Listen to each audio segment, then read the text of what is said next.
which is to uphold the Constitution. The oath to the party bosses takes precedence. And if you don't obey, they will get you. They'll, just like they did Annie Orlando, just like they did Harvey Budd. You know, if you or you, Mr. Goston, yes, anybody that does not obey, you know, will be attacked. Even Sadie Darnell, you know, they put forth a candidate, much of one, but you know, if you do not sign the oath and if you do not obey what you're told, they will punish you ruthlessly, mercilessly, and it's kind of like a crime family in that regard, or mafia. Yeah, for these people on the west side to try to pull the charter from the Black Caucus because they're independent thinkers, that appears to me just almost criminal. Well, and they bragged about it. They all 17. That's why they're called the 19, the Nasty 19. They all signed that letter about pulling the charter away from the Black Caucus for having independent voice. I don't understand how people of color and gay people can advocate hatred for someone because of their party affiliation. You know, if you've been subject to discrimination and hate, how can you hate? You know, I mean, you can't hate someone because of their party or because they don't have a party. That's insanity. This is a college town. I mean, how could something like this even exist for one day, much less decades? Jim, you know, what's surprising to me is that they have a group of people inside this organization that we will not name because of the fact that they don't deserve to have their name broadcast during this program. But they have specific people who do specific things inside that organization. Now, they got some people who pull up signs. That's all they do. You've got some people who go on Facebook and lie, and that's all they do. They've got the Gainesville Sun in their back pocket, and I am a living witness that, now here it is, all of the things that I've done, or did do on the city commission was never mentioned in the Gainesville Sun. Never. And, you know, then they will come up with reasons to write articles that were totally false. But see, I always say this, and I'm glad that Jim is an attorney. See, one time when people slander you and defame your character and then attack your business because no other commissioner was ever attacked through his business. They did that. And when you lie about it, there's a place that you settle it. And it's called either federal court or circuit court. And I can't wait till the day that I get everybody who was associated with that attack. And you had Yvonne Henson Hayes, or whatever her last name is, this week, going around for 3 years telling lies on me inside of Florida and outside of Florida. And, you know, it's a shame that as an African-American, just like Jim said, you know, would even do that. Okay, when you get up every day and you see your people through this side of town suffering and knowing what's happening, and then you're not doing anything to improve or enhance the quality of their life. And Cynthia Chestnut is just as bad. As a matter of fact, she's worse. She should know better. Okay? And she acts like, well, I don't know what's going on. But let me tell you something. When you're the head of an organization and your people are doing these things, in the final analysis, it's going to come right back to your doorstep.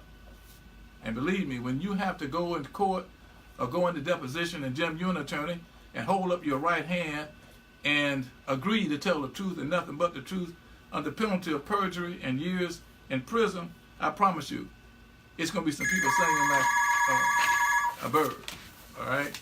And I promise you, I don't care who it is, we'll find out who they are. You know, Charles, I want to just add one thing.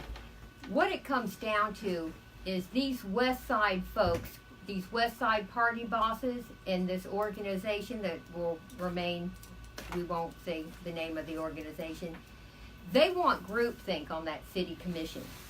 And these West Side party bosses, they select candidates to serve on that commission that will speak in lockstep with them. They obedience. It's obedience. Everything, and a lot of the commissioners are damaged goods, and they don't really have very many options. So they're very likely to be obedient because they're largely unemployable otherwise. Exactly. And that's why they slandered Annie Orlando when she ran, because she would not sign a party loyalty oath to the DEC. Charles Goston was the first Democrat to ever get elected to the city commission after 2009 who refused to sign a loyal party oath because he was representing all the citizens of Gainesville. And that's exactly right, Debbie. This is something that I'm so happy that we have this show, and we can talk about this, extensively, because see, people don't understand that when you refuse to read, when you refuse to watch TV, political news like MSNBC, CNN, or Fox, if that's who you want to watch, or CBS, you get left behind. And my only analogy to that is this: why would you work 80 hours a week, and then the day you get your paycheck, somebody like Cynthia Chestnut or Evelyn Fox walks in and tells you what bills are important to her and not to you in your existence? That's what your vote is. Your vote is that amount of time you put in, and the people who have died and went to jail, and were incarcerated to give you the right to vote, and you give it away. Something's wrong with that. That tells me that you're too lazy to think. Okay, and then if you look back on the East Side, not one of them have ever stood up for you as a citizen, as an African American, whether you're gay or lesbian. They never stood up for you. That's not true, Charles. They took the statue down and put Corinne Brown's name on the bus station. What more can you ask for? Well, Jim, let me tell you, I don't know why they took Corinne's name down. If you can elect one person who has all kind of felonies on their record and put them on the commission, why are you going to take Corinne's name down? They haven't taken it down. All right, that's what I'm saying. That's Corinne all they've done for one District 1. felony. They can't take it down. That's all they've done. So, yeah, I mean, come Well, on. we had Charles Goston on the commission for 3 good years, and he exposed GRU, and he exposed the whole little cult that brought us the highest utility bills in the state. And it was all based upon that $3.1 multi-billion-dollar biomass contract.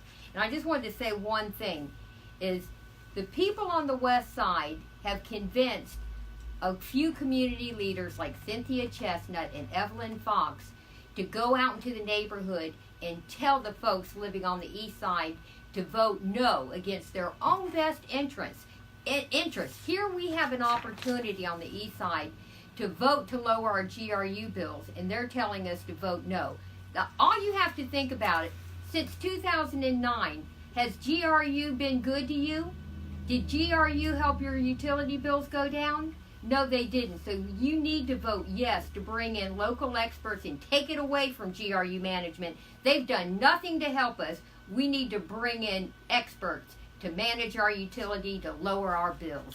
Well, what I've done is this. My 3 years, I did have an opportunity to work with Mr. Belowski. And see, this is what I'm saying about the Gainesville Sun. The Gainesville Sun is just a biggest part of that gang as everybody else. They will not publish certain articles when people write in and they do have an opposing view, which that's what a media should do.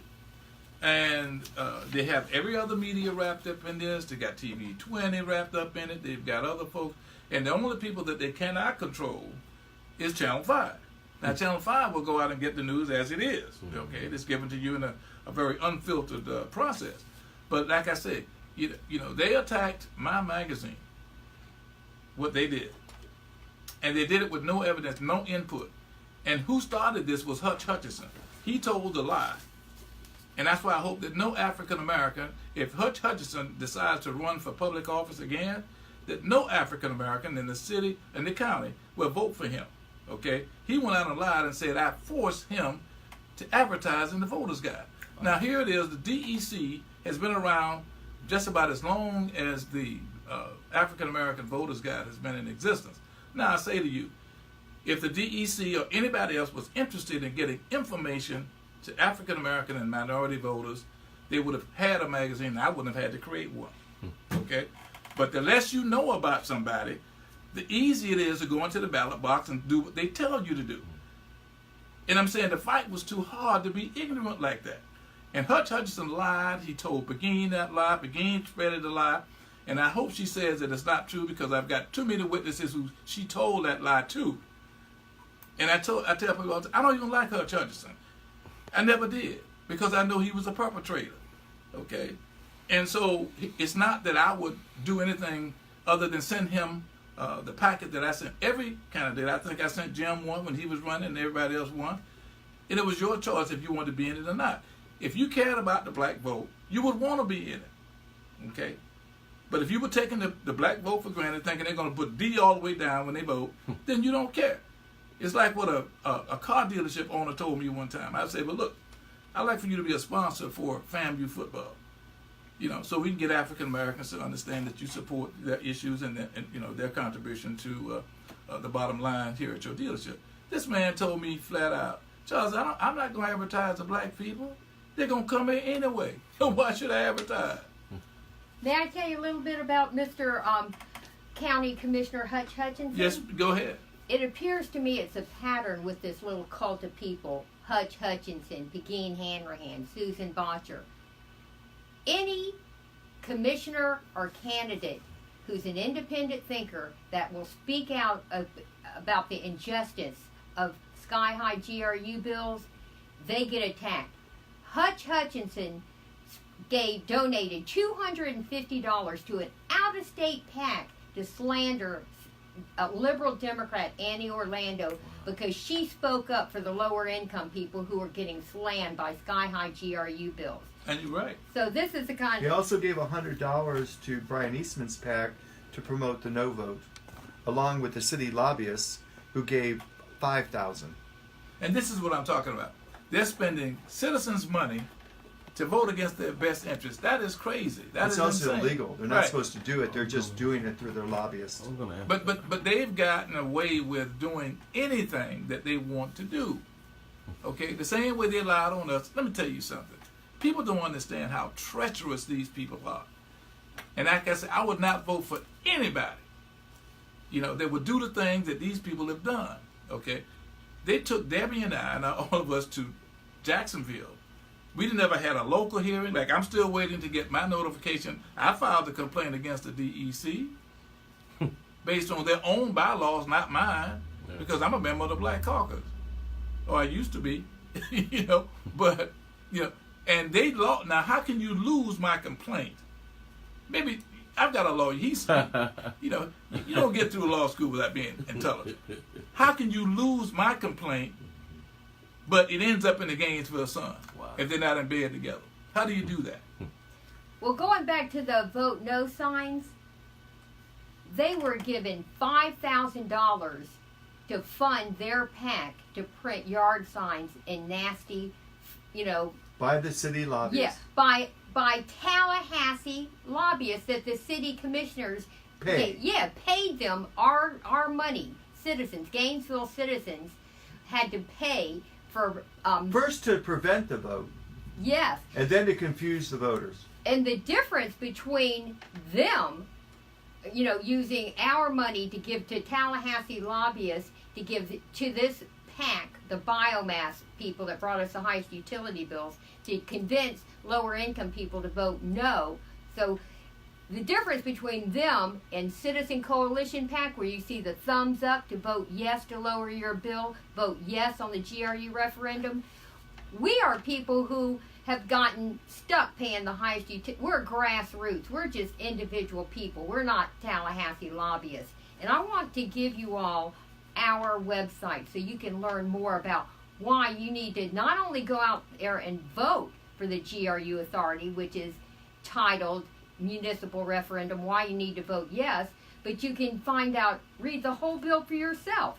You just go to the website Citizen Singular Coalition PC.org. Again, that's Citizen Coalition PC.org. Well, Debbie, I'd like to really, reemphasize that again. We're going to bring that website up again before we leave. But I have to continue to emphasize. I mean, we've got Jim Cornish. Jim Cornish has been on this particular mission for maybe, 6, 7, 8 years? Decades. 20 years. 20 years. We've got Ray Washington that has given up his time and his talent and his research and, money. For years. For years. And I mean, Ray does not have to do that. Jim doesn't have to do that. We have a city that's talking about celebrating 150 years of Gainesville existence. And I say to them, what in the hell have you done in 150 years that's represented over there where minorities live? How could you celebrate that? And how could you open up this celebration with a play about Fifth Avenue Lincoln High School than anybody else, when the original people who should be in it wasn't even a part of it. I think I can answer that. Do it, Debbie. Well, because they're celebrating, because they're keeping their property taxes low with a regressive tax called the GRU bill. They're funding all their politicized pet projects on the back of lower income people. Meanwhile, since this biomass in 2009, people haven't been able to turn on their air conditioning. They're living in moldy, unhealthy buildings because they can't afford to turn on their air conditioning anymore. So these rich people on the west side won't have to increase their property tax. Well, I don't even see how the rich people could accept that. I mean, that's another thing. You call yourself an American. You call yourself in love with Gainesville. Look, how can you be in love with Gainesville and you only love just a small portion of it? They took the statue down.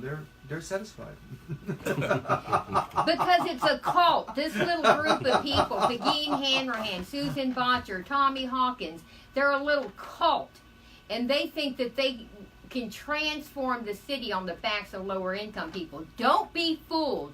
You have a chance to vote to lower your GRU bill. You be sure and you vote yes for that GRU authority. Well, I would love to put this disclaimer in here now so people don't think that we're just bashing. I mean, if you have an opposing view, you can come on and they'll allow you to have some time to talk about it. But I doubt very seriously, I doubt very seriously if the no people are going to come in here and justify saying no. Because I say to this, to anybody, I mean, this is common sense. Now, you've had commission after commission after commission. You know, Albert White worked at GRU for maybe 15, 20 years. All right. And he's just a bigger part of that. Now, he wants to present himself as the savior for the black community, but yet and still, where's the track record? Now, he's on every committee, every board, and when they need a black person to be on that board, they call him. They don't want to call somebody who's going to say, no, that's not right. You can't apply it that way. But yet and still, I don't know how many times he tried to save somebody's lights from going off when he was working for GRU. I saved 94,000 families from being put in the dark on Friday. He can't say that, but yet and still, he never supported me in 1 second that I was a commissioner. All right? And I just want people to understand, these people like Aaron Green, look, these people are company people. All somebody got to do is have Pegeen to call him and say, hey, I need your help, man. Go and poison the black community's mind. Sheesh. And before they hang up the phone, they're out there doing it. And I tell you, I would not support any one of them going forward. The same way I have no respect for Cynthia, I have no respect for these people either. And anybody associated with them who are out there trying to tell black folks, poor folks, working folks, that it's okay. Just like Pegeen Hanrahan did when the week before the runoff. She was walking through the Smoky Bear, along with Debbie and I was together, walking through Smoky Bear, going from one black household to the next, telling them that they were responsible for their utility bills being high.